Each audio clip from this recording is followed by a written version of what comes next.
Staying with the October 4th joint declaration, much of its legacy faded as inter-Korean relationship deteriorated further as time passed. But there was a point in time when it seemed like a turning point for the two Koreas. Kwon Jang-ho takes a look back at the declaration's history. On June 15, 2000, the former leaders of both Koreas, the late President Kim Dae-jung and the then leader Kim Jong-il, reached a landmark joint declaration that hoped to bring the peninsula a significant step closer to peace and reunification. But by 2006, Pyongyang carried out its first nuclear bomb test, putting all reconciliation efforts at risk. Kim Dae-jung's successor, the late President Roh Moo-hyun, reached out to North Korea.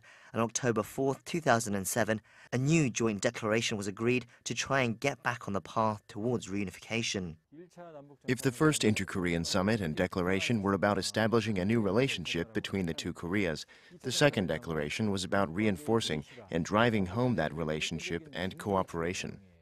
The October 4th declaration outlined 8 points of cooperation, including carrying out the previous June 15th declaration, ending military hostilities and working towards a permanent peace treaty. It also included economic, cultural and humanitarian cooperative projects, such as establishing a common fishing zone, expanding reunions for war-separated families, and holding more inter-Korean talks. However, the declaration was never fully realized, with timing being one of the biggest obstacles.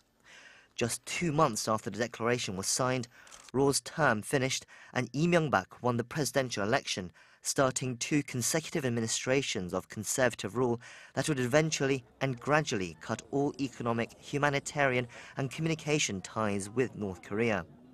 4 years later, Kim Jong-il died, putting his son Kim Jong-un at the helm of the regime, leading to a step up in its nuclear weapons program in an attempt to consolidate its power and authority.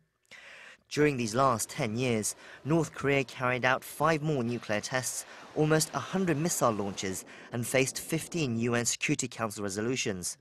Although throughout that time, both South and North Korea have called on each other to respect and fulfill the June 15th, October 4th, and other joint declarations, the relationship has only grown further apart.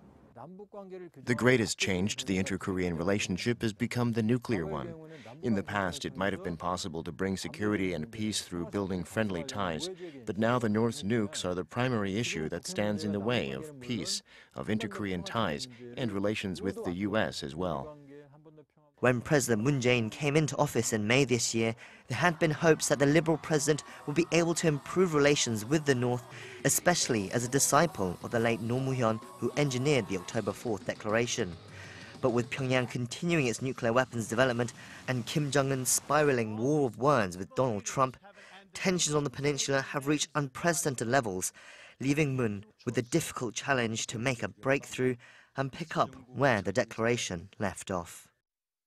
Kwon Jang-ho, Arirang News.